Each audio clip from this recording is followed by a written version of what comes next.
बहुत समय पहले की बात है। दिवाकरपुर में सूखीराम नाम का एक किसान रहता था। वह अपनी पत्नी सरला और दो बेटे गोविंद और बलवंत के साथ रहता था। गोविंद और बलवंत बहुत आलसी थे। सुबह के 10 बज गए थे। सूखीराम के दोनों बेटे गोविंद और बलवंत सो रहे थे। सूखीराम खेत से लौटकर आया। इन दोनों को सोते देखकर बहुत दुखी हुआ और कहा, अरे बेटा, उठ जा। देख, सुबह के 10 बज गए और तू अभी सो रहा है। दोनों बेटे उठे और गोविंद अपने पिता से बोला, अरे पिताजी, कौन सी आफत आ गई है जो सुबह सुबह मेरी नींद खराब कर दी? अरे वाह बेटा, सूरज सर पर आ गया। सुबह के 10 बज गए और तुम लोग अभी तक सो रहे हो। तो पिताजी, सुबह उठकर क्या करें? कोई काम भी तो नहीं है जो हम लोग करें। बेटा, खेत में इतना सारा काम पड़ा है और तुम कह रहे हो कि कोई काम ही नहीं है। चलो मेरे साथ कल से खेतों में काम करो। नहीं पिताजी, मैं खेतों में काम नहीं करूंगा। अभी मेरी उम्र ही क्या है और मैं खेतों में काम कभी भी नहीं करूंगा। यह सुनकर सुखीराम बहुत दुखी हुआ और वहां से चला गया। अब सुखीराम एक पेड़ के नीचे आकर बैठ गया और बोला, हे भगवान, अब मैं बूढ़ा हो चुका हूँ। मुझसे अब खेतों में काम नहीं होता। मैं घर का खर्च कैसे चलाऊंगा? मेरे दोनों बेटे भी आलसी हैं। वो खेतों में काम नहीं करना चाहते हैं। एक काम करता हूँ, मैं अपने दोस्त हरिराम के पास जाता हूँ। वह कोई ना कोई रास्ता जरूर बताया। यह सोचने के बाद सुखीराम हरिराम के घर जाने लगा।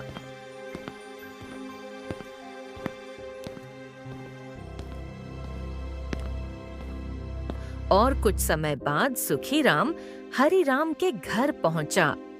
सुखीराम को देखकर हरिराम बोला, अरे भाई सुखीराम, तुम अचानक यहाँ? बहुत परेशान से लग रहे हो। सब ठीक तो है ना? क्या बताऊं हरिराम भाई, आजकल कुछ ठीक नहीं चल रहा है। मेरी पत्नी सीता के मरने के बाद 2 बेटे थे। सोचा था मेरी पत्नी नहीं है तो क्या हुआ, मेरे 2 बेटे हैं, बुढ़ापे का सहारा बनेंगे। लेकिन वो दोनों तो इतने आलसी हैं कि सिर्फ खाते हैं और सोते हैं। अरे सुखीराम भाई, तुम परेशान मत हो। तू उन्हें समझा और अपने साथ खेतों में ले जाया कर और थोड़ा बहुत खेती का काम करेंगे तो अपनी जिम्मेदारी समझ जाएंगे। हरिराम भाई, मैंने बहुत समझाया उन दोनों को और अपने साथ खेतों में काम करने ले भी जाना चाहा, लेकिन वो दोनों तो सीधा इनकार कर देते हैं और कहते हैं कि कुछ भी हो जाए, मैं खेत में काम नहीं करूंगा। भाई तू ही बता, मैं क्या करूं? फिर तो सुखीराम भाई, एक ही रास्ता है कि उन दोनों की शादी कर देनी चाहिए और जब उनकी शादी हो जाएगी तो हो सकता है वो आलस्य छोड़कर खेतों में काम करने लगे। लेकिन भाई, कौन पिता अपनी बेटी ऐसे निकम्मों और निठल्ले आदमी को देगा? सुखीराम भाई, तुम परेशान न हो। मेरे परिचय में एक आदमी है जो अपनी दोनों पुत्रियां के विवाह के लिए लड़के की तलाश में है। हम कल ही चलकर उनके घर रिश्ते की बात करते हैं। ठीक है हरिराम भाई, आपने तो मेरा मन हल्का कर दिया। मैं चलता हूँ, फिर कल आऊंगा। यह कहकर सुखीराम वहां से चल देता है।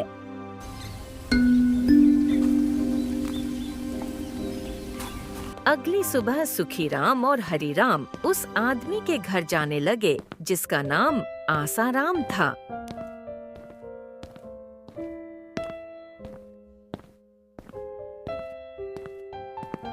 कुछ देर के बाद सुखीराम और हरिराम आसाराम के घर पहुँचे। इन दोनों को देखकर आसाराम बोला, अरे भाई हरिराम, और कैसे हो? सब ठीक तो है ना? और तुम्हारे साथ कौन है? हाँ भाई आसाराम, मैं ठीक हूँ और ये मेरे बहुत पुराने मित्र हैं और आपके पास एक विशेष कार्य के लिए आया हूँ। मैं कुछ समझा नहीं हरिराम भाई, क्या बात है मुझे बताइए। आसाराम भाई, ये मेरे मित्र सुखीराम हैं और इनके 2 पुत्र हैं। इनके पुत्र के लिए आपके पुत्री के रिश्ते की बात करने आया हूँ। अगर आपको कोई ऐतराज न हो तो मैं आपके दोनों बेटियों की शादी उनके दोनों बेटों के साथ कर देता तो हमें बहुत खुशी होती। अरे हरि राम भाई, ये तो बहुत अच्छी बात है। मैं भी अपनी बेटियों के शादी के लिए लड़के की तलाश में था और मुझे कोई ऐतराज नहीं है। मैं शादी करने के लिए तैयार हूँ, लेकिन मैं अपनी बेटियों का राय लेना चाहता हूँ। हाँ हाँ, क्यों नहीं आसाराम भाई, हम लोग यही हैं। आप जाकर अपनी बेटियों से बात कर लीजिए। ये सुनकर आसाराम अपने बेटियों के पास गया और बोला, सुनो बेटियों, मैंने तुम्हारी शादी पड़ोस के एक लड़के से तय कर दी है। क्या यह रिश्ता तुम्हें मंजूर है? पिताजी, मुझसे ज्यादा यह दुनिया आपने देखी है और एक पिता यह कभी नहीं चाहेगा कि उसकी बेटी खुश न रहे। आप मेरे पिता हैं, आप मेरे भले के बारे में ही सोचेंगे, इसलिए आप जो भी फैसला लेंगे मेरे अच्छे के लिए ही होगा। ठीक है बेटी, तो फिर यह रिश्ता मैं तय कर देता हूँ। यह कहकर आसाराम सुखीराम और हरिराम के पास आया और बोला, ठीक है हरिराम भाई, मैं ये शादी करने के लिए तैयार हूँ। ठीक है आसाराम भाई, तो कल अमावस्या है और कल ही इन दोनों की शादी कर देते हैं। यह कहकर दोनों अपने अपने घर चले आए। सुखीराम ने गोविंद और बलवंत से कहा, देखो बेटे, मैं चाहता था कि तुम दोनों ये आलस्य छोड़कर मेरे साथ खेतों में काम करो, लेकिन तुम दोनों ने मेरी बात नहीं मानी, इसलिए अब तुम दोनों की शादी कर दूंगा, वो भी कल ही, फिर तुम लोग को पता चलेगा। नहीं पिताजी, अभी हम दोनों शादी नहीं करेंगे। अभी हम लोगों की उम्र ही क्या है। मैं कुछ नहीं जानता, मैंने तुम दोनों की शादी तय कर दी है। वैसे भी आजकल मेरी तबीयत कुछ ठीक नहीं है। तुम दोनों की शादी करके मैं अपनी जिम्मेदारियों से मुक्त हो जाऊंगा। यह कहकर सुखीराम वहां से चला गया। अगले दिन दोनों की शादी हो गई। गोविंदा अपनी पत्नी कंचन और बलवंत अपने पत्नी माया को घर लाया। गोविंद ने अपने पत्नी कंचन से कहा, देखो कंचन, ये शादी करने का तो अभी मेरा मन नहीं था, लेकिन पिताजी चाहते थे, इसलिए मुझे मजबूरन शादी करना पड़ा। लेकिन अब शादी कर ही लिया है, इसलिए आज से घर की सारी जिम्मेदारी तुम संभालोगी, ठीक है? ठीक है पतिदेव, मैं घर की सारी जिम्मेदारी बहुत ही मेहनत और लगन से देखूंगी और आपको कोई शिकायत का मौका नहीं दूंगी। अब कंचन और माया घर का सारा काम करती है और गोविंद और बलवंत दोनों पेड़ के नीचे पड़े रहते, घर पर आते और रोज की तरह खाना खाते और सो जाते। एक दिन वो सो रहे थे तो गोविंद की पत्नी कंचन ने सोचा, ये तो बहुत ही आलसी हैं, सिर्फ खाना खा लेते हैं और पड़े रहते हैं। यह सोचकर वह बोली, पतिदेव अब उठ जाओ, दोपहर होने वाली है और आप अभी सो रहे हैं। गोविंद गुस्से में उठा और कंचन से बोला, क्या है, क्यों सुबह सुबह चिल्ला रही है? पतिदेव, आप दिन भर ऐसे ही निकम्मों की तरह पड़े रहते हैं, कोई काम कर लिया करो, कब तक ऐसे चलेगा? अब तू हमें बताएगी हमें क्या करना है क्या नहीं। तू चुपचाप अपना काम कर, ज्यादा जुबान चलाने की जरूरत नहीं है। सही कहा आपने, मेरी ही किस्मत फूटी थी जो आपसे शादी की। यह कहकर कंचन वहां से चली गई और सुखीराम के पास जाकर बोली, पिताजी, वो तो दिन भर खाकर निकम्मों की तरह पड़े रहते हैं, कोई काम ही नहीं करते, ऐसे कैसे चलेगा? तुम चिंता मत करो बेटी, मैं उसे समझाऊंगा। यह कहकर सुखीराम गोविंद और बलवंत के पास आया और बोला, बेटा गोविंद, कब तक ऐसे जिंदगी जियोगे? अगर तुम इसी तरह कोई काम नहीं करोगे तो घर का खर्च कैसे चलेगा? आजकल मेरी भी तबीयत कुछ ठीक नहीं रहती। अगर मुझे कुछ हो जाएंगे तो तुम लोग भूखे मर जाओगे। अरे पिताजी, आप ऐसा क्यों सोच रहे हैं? समय आएगा तो हम लोग खुद ही काम करेंगे। अब समय बीतता गया।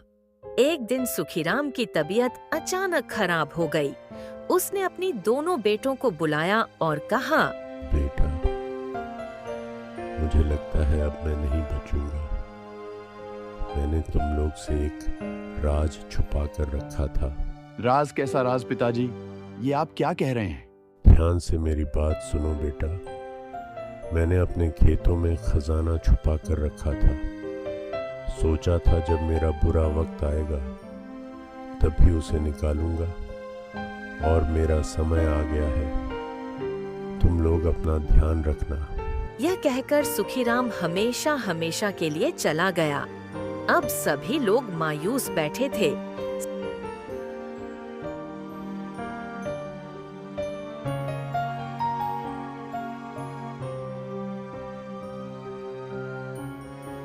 समय बीतता गया, लेकिन दोनों भाई अपनी आदत नहीं छोड़े।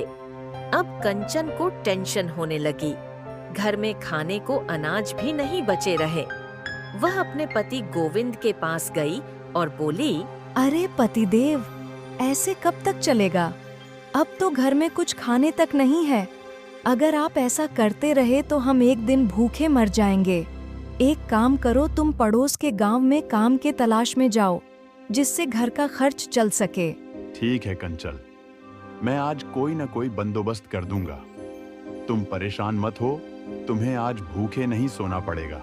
यह कहकर गोविंद वहां से चल देता है और चलते चलते वह एक पेड़ के नीचे बैठ जाता है और सोचता है, अब मैं क्या करूं?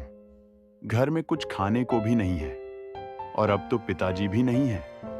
लगता है पिताजी सही कह रहे थे। चलो थोड़ा आराम कर लेता हूं, फिर कहीं काम ढूंढने चला जाता हूं। यह कहकर वह लेट गया और सो गया। कुछ समय बाद जब वह उठा तो शाम होने वाली थी। उसने सोचा, अब तो शाम होने वाली है और मैं कहीं काम ढूंढने भी नहीं गया। अगर मैं खाली हाथ घर जाऊंगा तो मेरी पत्नी कंचन मुझ पर चिल्लाएगी। हाँ, मैं एक काम करता हूँ, मैं जमींदार साहब के पास जाकर थोड़ा पैसा उधार ले लेता हूँ। यह सोचकर वह जमींदार के पास जाने लगा।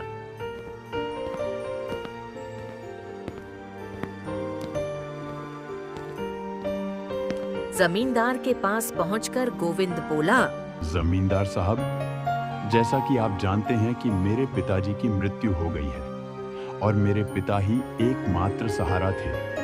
अब स्थिति यह हो गई है कि घर में कुछ खाने तक नहीं बचा है। अगर आप मुझे कुछ पैसे उधार देंगे तो आपकी बहुत कृपा होगी। मैं आपका एक एक रुपया वापस कर दूंगा। गोविंद, तुम्हारे पिता बहुत ही नेक और ईमानदार आदमी थे, इसलिए मैं तुम्हें पैसे दे दूंगा, लेकिन याद रहे मेरे पैसे समय से लौटा देना। आप उसकी चिंता बिल्कुल मत कीजिए, मैं आपका एक एक रुपया वापस समय पर लौटा दूंगा। अब गोविंद जमींदार से रुपये लेकर घर आया और उसकी पत्नी कंचन बोली, आ गए आप, कोई काम मिला आपको? हाँ हाँ कंचन, मुझे काम मिल गया। पड़ोस के जमींदार के खेतों में मुझे काम मिल गया है और ये कुछ पैसे मैंने जमींदार से एडवांस ले लिया हो। ये तो बहुत ही अच्छी बात है। आप बैठिए, मैं आपके लिए खाना बना देती हूँ। अब कंचन खाना बनाती है और दोनों खाना खाकर सो जाते हैं। समय बीतता गया। एक दिन गोविंद पेड़ के नीचे बैठा था, तभी वह जमींदार आ गया।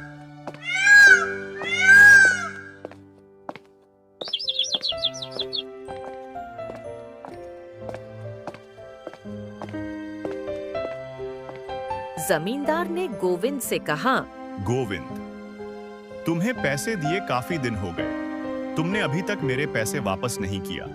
मैं कल तक तुम्हें और समय देता हूँ। अगर तुमने कल मेरा पैसा नहीं वापस किया तो तुम्हें पुलिस के हवाले कर दूंगा। अरे नहीं नहीं जमींदार साहब, ऐसा मत करिए। बस कुछ दिनों का मोहलत और दे दीजिए, मैं आपका एक एक पाई चुका दूंगा। नहीं, अब बहुत हुआ। अब तुम्हें एक दिन की भी मोहलत नहीं दूंगा। अगर तुमने कल मेरे पैसे नहीं दिए तो देख लेना। यह कहकर जमींदार वहां से चला गया। अब गोविंद घर आया और बस यही सोच रहा था कि कैसे उस जमींदार का कर्ज चुकाऊं। तभी वह घर के बाहर आया और उसकी नजर गाय पर पड़ी और उसने सोचा, क्यों ना मैं इस गाय को उस जमींदार को दे दूं, तो उसका कर्ज भी चुकता हो जाएगा और मैं जेल जाने से भी बच जाऊंगा।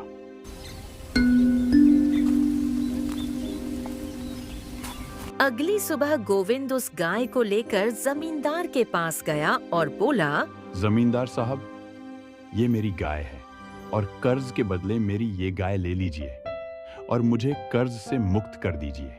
पहले तो जमींदार कुछ देर तक सोचने लगा, फिर गोविंद से बोला, ठीक है गोविंद, ये गाय मुझे दे दो और जाओ, तुम आज से कर्ज से मुक्त हो। यह सुनकर गोविंद बहुत खुश हुआ और खुशी खुशी घर वापस आया।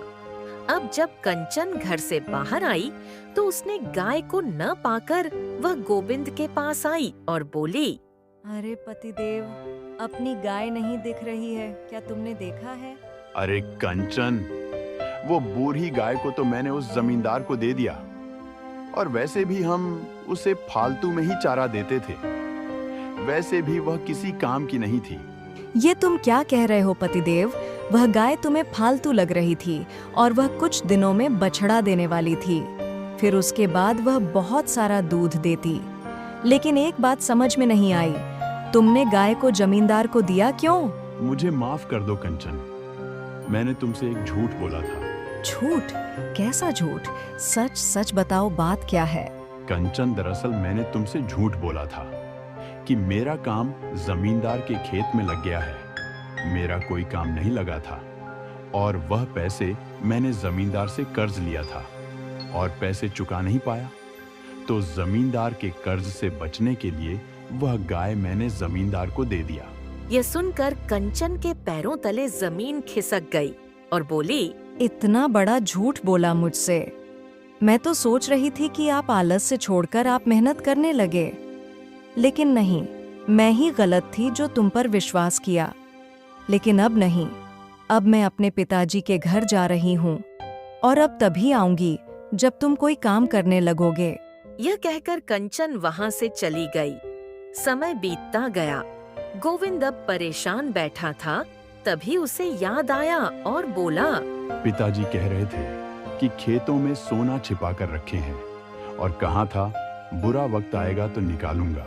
एक काम करता हूँ, मैं कल ही खेतों को खोदकर सोना निकालूंगा।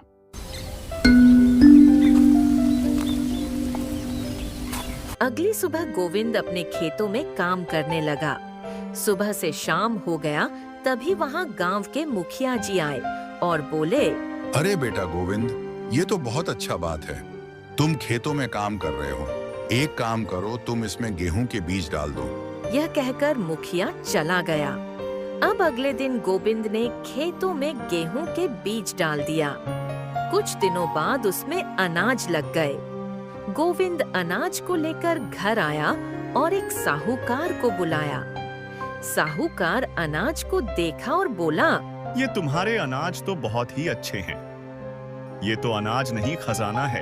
यह कहकर साहूकार अनाज लेकर चला गया और गोविंद की आंखों में आंसू आ गए और बोला, पिताजी सही कह रहे थे, मुझे अब समझ आ गया।